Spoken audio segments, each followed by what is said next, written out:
Hi, welcome to the next edition of the Pet Factor. I'm Dr. Jim Hosek. And I'm Brittany. And this week we're going to talk about a syndrome that affects cats. The technical name for it is hepatic lipidosis, but it's also known as yellow cat disease or fatty liver disease in cats. And they present because they come to us, they're yellow. Their eyes are yellow, their skin is yellow, their gums actually turn orange because the red in their gums and the yellow makes orange. So it's something that we see typically in middle-aged cats, but any cat can be affected. But usually it's fat cats that have stopped eating for some reason. And there's a lot of reasons that can make them stop eating. There's the primary reasons where some liver problem is causing it and they just stop eating for some reason, and it just causes their body to break down the fat, and then that fat gets into the liver and causes it to swell. It can also occur secondary to a lot of different diseases. Pancreatitis is common, diabetes. With diabetes, you sometimes get a condition called ketoacidosis, inflammatory bowel disease that can cause vomiting and diarrhea and decreased appetite. Bile duct or liver disease, so primary problems going on there. Cancer.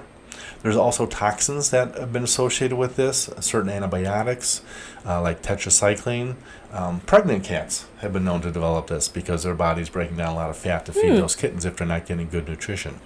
So basically anything that's going to decrease their food intake and cause their body to start breaking down its own fat.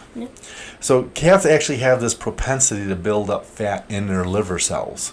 It's when there's a large release from the body's stores, it overwhelms them, and these liver cells start to swell, and then that affects the liver's ability to clear the bile out. So the bilirubin and the bile start backing up in the blood, and it just makes these cats sick very quickly. We don't know exactly, what causes them to start not eating in the first place. A lot of times, but it's going to happen mostly with fatter cats. So if they have a lot of fat already. They do know that cats have a higher ratio of the visceral or abdominal fat to the subcutaneous fat, or the fat underneath their skin. It can be triggered by what they think an insulin deficiency, so the insulin's not there to help them properly metabolize their fat. Low protein and high fat diets can sometimes do it. Their body's not able to oxidize and process the fat quick enough, so the liver tries to store it and it causes it to swell up. Oftentimes, these cats are presented to us with rapid weight loss. So the owners knows they're losing a lot of weight and they're not eating. And it's oftentimes we're the ones that find out that the cat is jaundiced or icteric, that yellow color to their skin. Yeah, a lot of times we'll see from an owner having traveled, and the cat doesn't eat while they're at home, then they come in saying, my cat's not doing well, and we'll see like yellow skin and then the eyes. Or if a cat's got trapped someplace and the people weren't aware of it, or it was outside and got lost for a while and wasn't eating properly, that can be quite common to see that. The vomiting and diarrhea are often associated with this as well because of the liver failure and decreased liver function. Weakness, their blood sugars are often very low. Unless they're diabetics, then it can be very high. We'll also see tiredness. They're just too weak to really do much. Hypersalivation or excess salivation in cats is something that's oftentimes associated with liver disease. So if you have a drooling cat, we're always going to think, let's look in the liver once we've ruled out anything going on in their mouth. And then they're going to be dehydrated. They might be a little depressed mentally. There's a condition called hepatic encephalopathy. When the liver's not functioning, you get a buildup of ammonia and other toxins in the blood that can cause seizures. That happens rarely in this, but it can happen. And a lot of cats will have decreased clotting function because the liver does synthesize a lot of the clotting factors that make the blood clot normally. So when the liver can't function normally, you can see those things get decreased. So when we're doing our blood tests, we're going to see maybe a mild anemia on these cats to maybe a more moderate anemia. That's typically non-regenerative, which is typical of the anemia we see with chronic disease. We saw this with some of the other diseases we've talked about. And that's stress leukogram, where we're going to see an increase in the neutrophils, the pus cells, a decrease in the lymphocytes. And that's very typical in a lot of diseases. Anytime they're stressed out, we'll see that, and that can help us distinguish, a cat that's been chronically sick versus a cat that's just having an acute problem. There's also a condition called poikilocytosis, and this affects the red blood cells. So the red blood cells don't look normal on the smear. Normally they look like little flattened donuts. So if they get an altered shape, and if there's generally more than 10% of them are abnormally shaped, that can tell you that that's going on. And that can be because of the inability of the cell membranes to get the right fats to make the membranes function properly. It could be under oxidative stress that affects the membrane's flexibility. So it just doesn't make that nice normal shape. In the blood chemistry, we're going to see the liver enzymes be really high. Yeah. Typically, the alkaline phosphatase in most cats and GGT can be affected in a lot of them, ALT, AST. Bilirubin is often elevated in these cats, and we know that because they've got the yellow skin. Yep. They can have a low blood urea, nitrogen, and glucose, like we said before, and that's because the liver is actually involved in synthesizing those compounds or releasing them. So if the liver is not functioning properly, it can't produce enough of these, then we'll see those go down. And it can affect some of our electrolytes. The potassium, phosphorus, chloride, magnesium can be decreased as well. And that's typically because they've not been eating. Yeah. So they're not taking in these nutrients that they need for them to function properly. And like we mentioned before, a lot of them have problems in the clotting tests. So we're going to want to do clotting tests before we start doing other procedures we'll talk about later. There's also, when we're palpating or x-raying the cats, we might see the liver's enlarged. And it's very typical because it really does cause the liver to swell. Biopsies can be helpful in diagnosing, but certainly not necessary because we've been diagnosing this long before we had the ability to do those biopsies. Ultrasound, you can see some characteristic changes. Again, usually you know what's going on there, but you may be looking for some primary problem. That's why you would ultrasound the liver, looking for a tumor or something else there. When we see cats like this, we have to differentiate this between other diseases that do happen in cats. They can actually get a bile duct rupture, which can cause the bilirubin to leak out and cause the blood levels to go up. Cholangiohepatitis, which is just inflammation of the bile duct system in the liver. Cholelithiasis, which is gallbladder stones. So those can certainly cause an obstruction and cause elevation in bilirubin. Diabetes can present with these symptoms. Pancreatitis. There's a condition, congenital condition called portosystemic shunt. We'll probably talk about in a future show, where the blood bypasses liver, and that can be something that can present very similar. You can have the elevated bilirubin and other liver enzymes. Cancer, toxins, and then that condition we talked about in cats, the triaditis, which is the inflammatory bowel disease, the pancreatitis, the hepatitis, can present with like this as well. So treatment is actually pretty straightforward. We need to get nutrition into these cats. We want to start it as soon as possible. The thing we want to avoid is force feeding, because this can actually induce a fear of the food or an aversion to the food by the cats.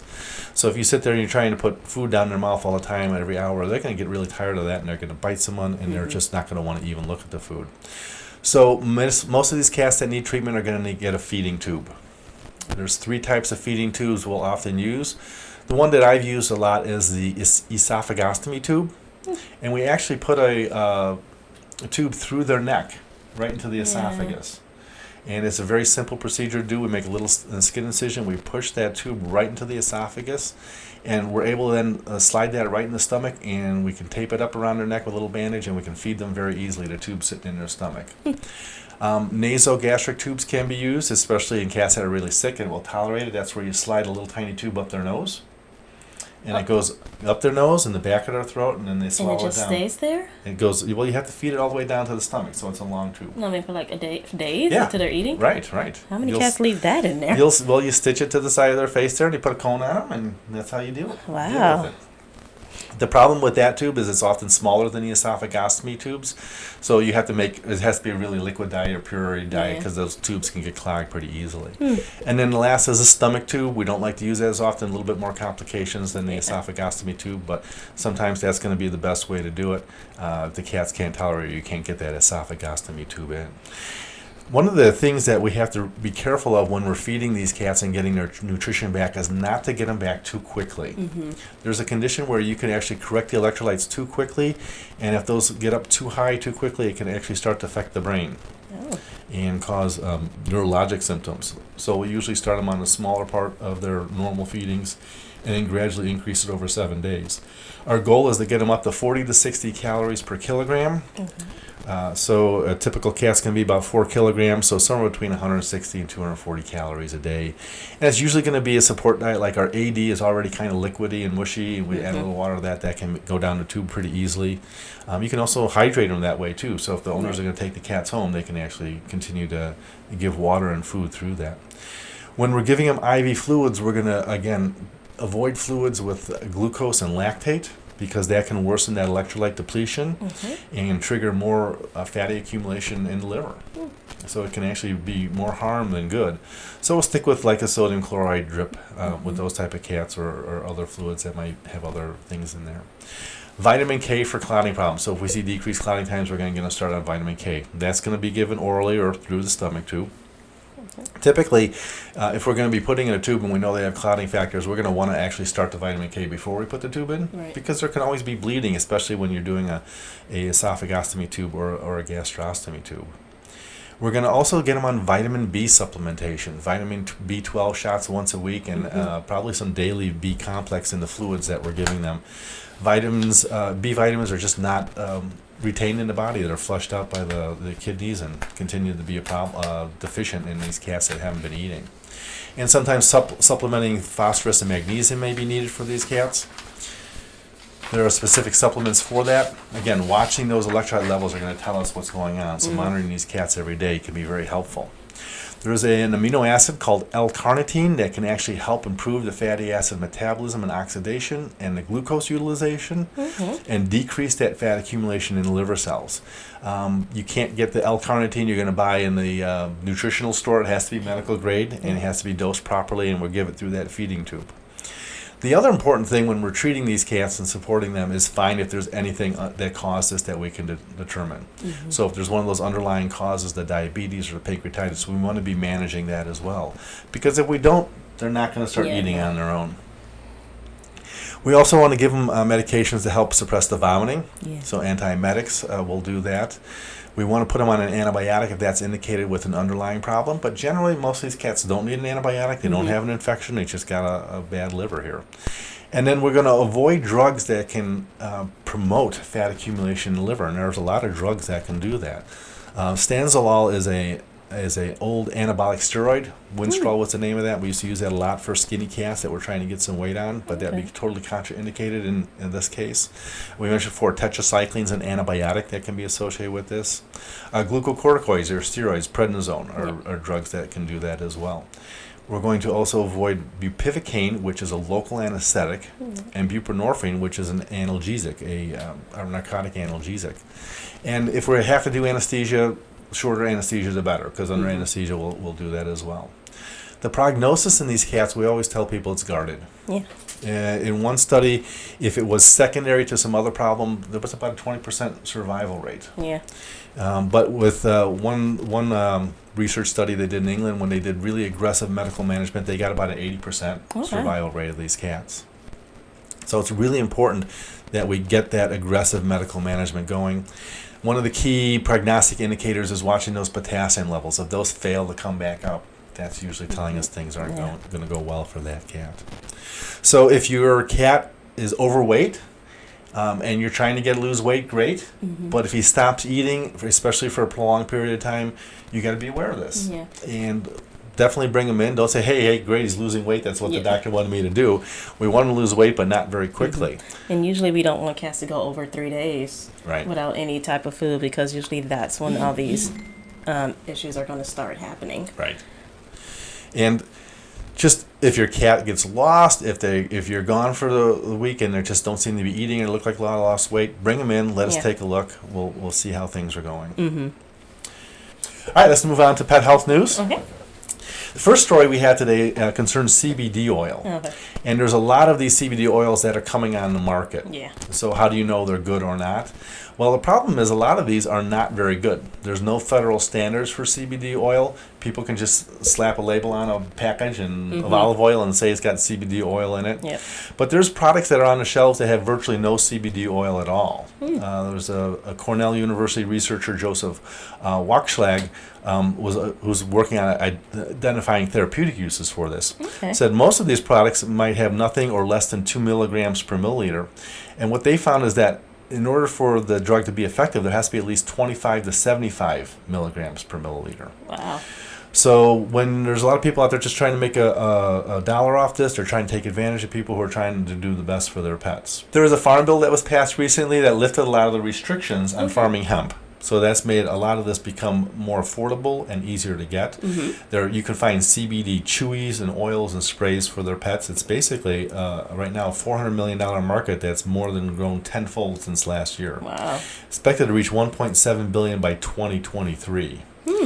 Unfortunately, the scientific documentation of the efficacy and safety of CBD in pets is non-existent. There's really been no studies doing this. So this researcher at Cornell is working to publish some of these and do some of these things. And he did find in a small study that there's some increased comfort in that increased activity in dogs with osteoarthritis. Okay.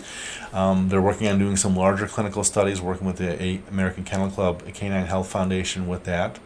There's some studies going on with epilepsy that are promising, but there's not enough data to say that it's a new miracle anticonvulsant drug, mainly using it as an adjunct to other therapies. And seizures are kind of the natural focus because there is a CBD oil compound that's made for children that have certain types of seizure disorders. Fortunately, for pets, it costs about $30,000 a year to get that. Wow. So people are kind of left, I'm not going to spend $30,000 on finding what's out there. The American Veterinary Medical Association has been telling veterinarians that they can share what they know about CBD, but not to prescribe or recommend it for pets. And that's kind of where we're at right now. We're going to tell people there's a lot of information on this. We don't know how effective it is. We don't know the safe doses. You don't know what you're getting in these products. So until we know more, wait. And when it comes available, then we'll be able to help you with that. Yep. So the FDA is working on developing the regulations for marketing CBD products for pets and people. And this year they sent letters to actually 22 companies citing violations as making claims about therapeutic uses and treatment of diseases that aren't supported by it. Oh, that's good. So if you're going to get a CBD oil product, you're going to have to do a lot of research. Yep. If you want to try it with your pets, again, we can't recommend this. There's just not enough data on it. But unfortunately, we can't stop people from doing it. Yep. So be careful, be cautious, do your research. And if you're asking your veterinarian for specific advice, don't be upset if they don't give you any, because legally we can't. So we're just going to kind of wink and nod at you and see how things go. But once we get more information, we're going to be tracking this issue more as the year progresses. So as we get more information, we'll pass that along to people. But just be aware that a lot of that stuff out there is useless. If you do see an effect, it's probably all a placebo effect. All right. Okay. So we got another story. But you got a story here today, Brittany. So what we have this time is we have 2 new breeds are actually getting approved by the American Kennel Club this time. And they are 2 breeds that have been out there for a while. So it's nice that they getting noticed by them. One of them is a powerful breed. It's a big game hunter, very sociable, and French water dog. Yeah. It's the Dogo Argentine. Most people probably have never seen this dog. It's like a big old mastiff, and a Cane Corso had a baby. Yeah, there's a picture of it. It's like a white pitty here. They're very muscular. I think the smallest they get is about 90 pounds. Yeah, if you're watching us on YouTube, we're going to put up a picture of them for you here, but boy. Yeah, they're big. But the Kennel Club announced in December 2019 that this dog, the Dogo Argentino, and another one, the Barbet, are going to be part of the pack. Barbet, that's French. It's Barbet, but you say Barbet. Barbet. Yes. And that one looks like a big old doodle. Really cute. But yeah, now they are part of the American Kennel Club Association, and now they added on, and they are up to 195 breeds that they acknowledge now. And so these 2 breeds are actually going to be able to start showing and competing, and they can start being in agility shows or just even just arena shows Dog now. Shows Right. The Argentina Barbet, like Dr. Hosick said, is a big old white dog. They are commonly white, and they should always be. Right. But I read something that these dogs don't be careful in the sun, because they can get sunburned pretty easily too. I would not be surprised by that. They are completely white. The thing that I'm surprised is that they're not like deaf or blind or anything like that. Yeah, we see that like Dalmatians and other white dogs and white cats. But these breeds were made for hunting. Back in the day, they used to use them to hunt for wild boars. Wow. So that just shows how big and powerful they are, because if anyone ever took on a wild boar, they are powerful. Now, I thought they also used them for hunting mountain lions. The other one are sweeter looking one, the Barbet. So we got a picture of those here, and they're basically medium-sized dogs, and they got them kind of like poodly hair. They're Little medium-sized, schnauzer-like mustache going super on. friendly reputation, often taken to agility contests. They, big, super puffy. They're also called like the water dog. Okay. So I'm gonna guess maybe they were good for like duck dogs or something like that out there. Retrieving fowls and retrieving waterfowls. Yeah, that's one of the things that they're used they've for. back centuries. Traditionally finders and retrievers for waterfowls. Barbettes. Yeah, they're doing great. They are affectionate, loyal to owners, but do need to caution to make sure that these are doggos fit other people's lifestyles. Right. The doggos is you mentioned to me earlier that they're actually banned in some areas. Like They pit bulls. are banned in some places. These are not a new breed. They have been around for hundreds of years, but again, they are a big, powerful breed that are very affectionate and loyal to their household. But Right. if someone were to grab a dog or something, that's a lot of power to have, and a lot of places have banned them because of how big they are. And the doggos, because they're so loyal, they can actually be very protective, and that's where it gets to be an issue when they're running other people. So what does it take for a breed to actually get added onto the AKC's list? So most of the time it takes fans trying to get their breed out there, but they spend years trying to build up the recognition by the AKC. It takes at least 300 dogs of one breed to be spread of at least around 20 states. So that's in the United States. So Merrick Kennel Club is basically, they're not worldwide, or just United States. But they have to be recognized by at least 20 states. Yeah. And I know the doggo was probably hard to do that because, again, most states have banned them. So the fact that they're recognized now means... Well, I'm sure that they're recognized in Argentina, and the Barbets are recognized in France. And I saw that the France's ones actually numbers are really decreased during the wars, and they've bred them back in good numbers. So if you're looking for a new breed now, we talked about finding the right breed. We got 2 more to add to the list here. Yep. So we'll pass those along if we hear it anymore. And I guess they add new breeds all the time. Like almost every year they're adding new breeds. Yeah, and like I said, they're up to like 195 now. It's just crazy. And they're just adding each year. They're adding more and more new breeds. But again, it just takes recognition, and they have standards that they have to meet to be into those. And then those poor judges now have to learn about these breeds too.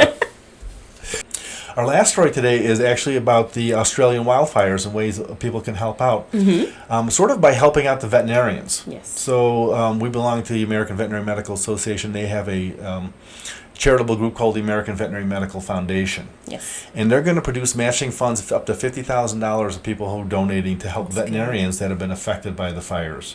And the veterinarians have been affected sometimes as their practices have been burned, their homes have been burned, but also they've been donating their time and supplies to help these animals out. So it helps to support that effort as well.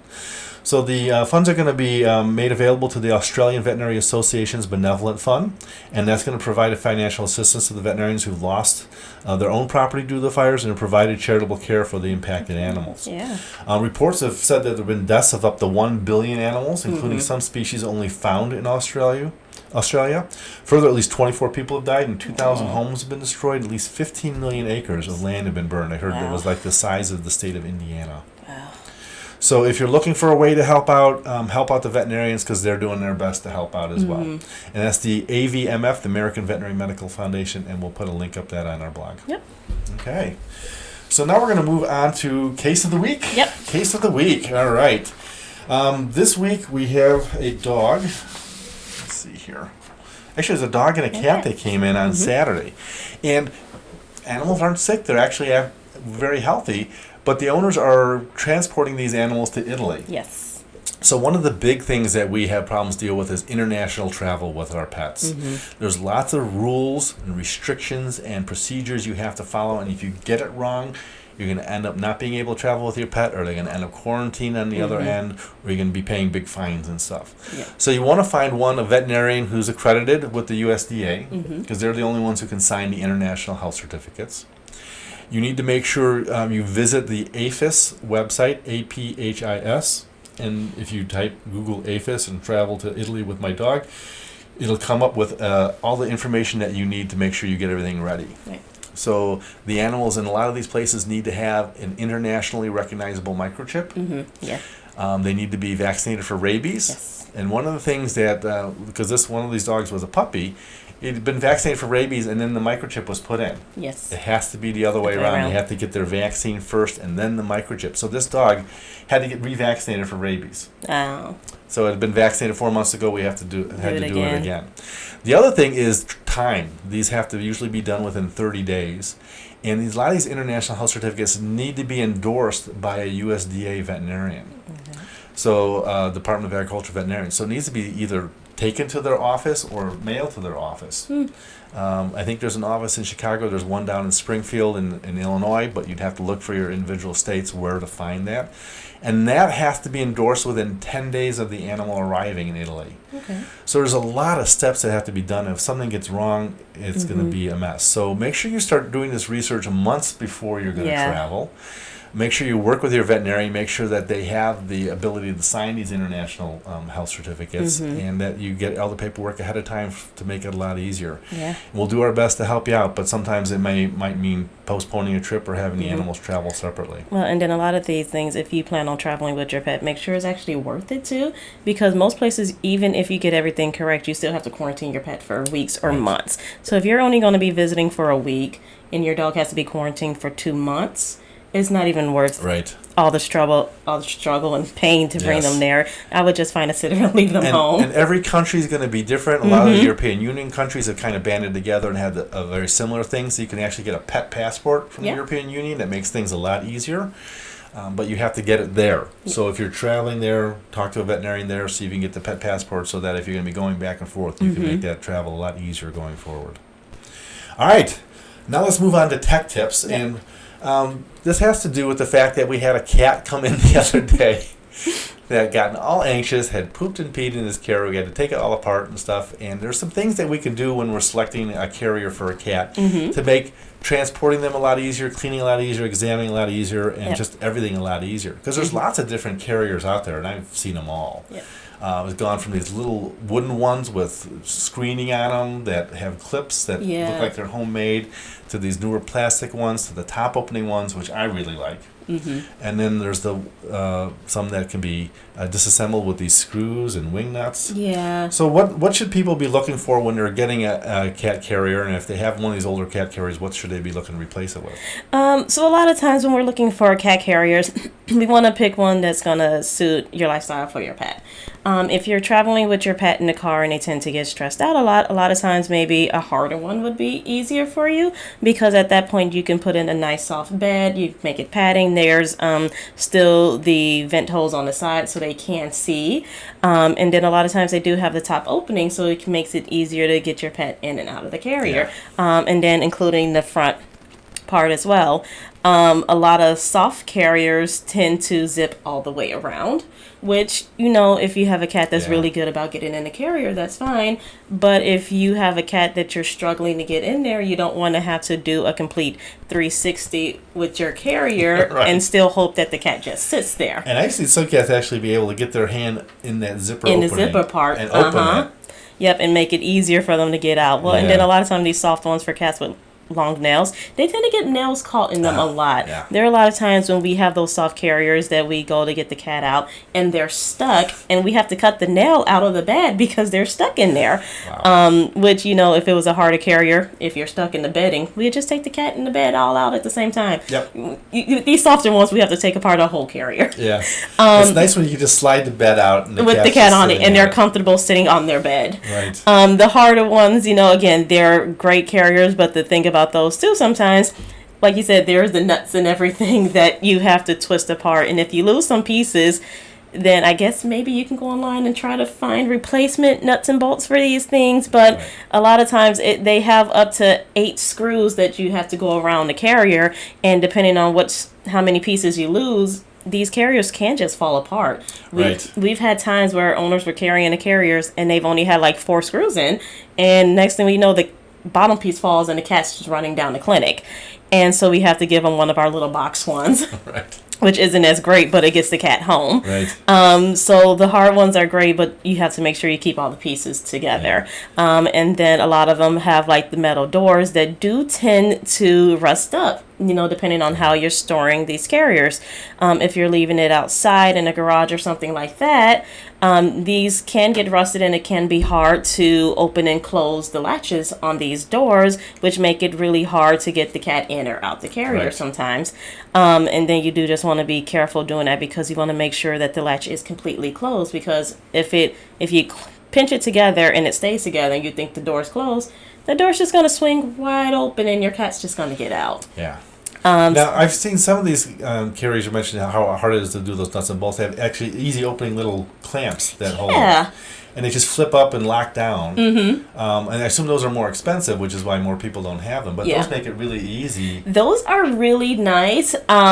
And it is really easy, again, if the cat's cooperative. Right. So sometimes when we're seeing them in the clinic, we can't pull them out of the carrier. They get really mad. If we can take the top off the carrier, I can do the exam while they're sitting in the carrier. And we don't even actually have to take them out of the carrier, but so they feel safe. So the easier that is to do. So sometimes I come in and people are unscrewing the nuts, and I go, I wish they had one of those carriers. You just pop it off and then just reclamp it back in. 8 little clips or something that just lock it right in place. Yeah, those are really cool. Just like with any carrier, though, they do have their faults. You have to line them up perfectly to clamp them, because I've seen this happen a lot too, where the owner clamps the top back on, think they're doing fine, pick it up, but the bottom's still sitting on the table with the cat. And you're just like, ma'am, you left your cat.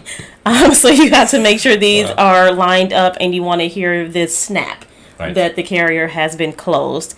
One of my favorite carriers, and I think it was just the cutest thing. I don't know if they did this purposely, but it looked like a picnic basket. And it was plastic, and we thought the owner came in with a picnic basket. We're like, where's your cat? And she puts the basket on the table, but lo and behold, the top flat parts that opened up, there was just breathing holes, and then there was one little clear piece so the cat could see up and everything. It was an actual cat carrier. It was a carrier. Right. And it was so cool, because I just thought the lady was coming from a picnic, and I was like, did you kind of pick up medications or something? No, she was here for an appointment. And it was, for me, that was really cool. And it was one of the most simplest baskets I have ever seen. Those ones, I've looked online, those ones are really expensive. And it could just be because how simple it is. You can't break it down or anything, but you have 2 openings just like a picnic basket. You have 2 clamps to the side, and then the 2 middle pieces just fold up, and so your cat can decide which way they want to come out of. It is sturdy, was a nice size carrier. The cat seemed really comfy. We were able to go on one end and kind of just push the cat out the other, which was great. That one was fun and everything, but the thing I didn't like about it was, again, you couldn't break it down or you couldn't do anything about it. So if your cat got really nervous or fractious, you're kind of just stuck there with it. I mean, I guess you could tip it out if you needed to. But it was still really cool looking. But there are just so many options out there for cat baskets. We do know owners who have cats that, you get a kitten and you never bring it back to the clinic. And so now your push comes to shove. We have owners that bring them in laundry baskets. Not good. Not good at all. Those, you make makeshift carriers are not good. We have the soft ones, which aren't good. Again, the cats can get their nails caught in it, the pillowcases. You want to make something sturdy where they feel comfortable in, something that is nice and airy and breathable. It's a good investment, a good cat carrier, because you should be bringing the cat to the vet at least once a year. If you have an emergency, you want to get them used to that. Now, when people are traveling with their cats, there's some restrictions on some of these carriers that the airlines have, because they have to fit underneath the seat in front of you. So there are special carriers made for airline travel, right? Yes.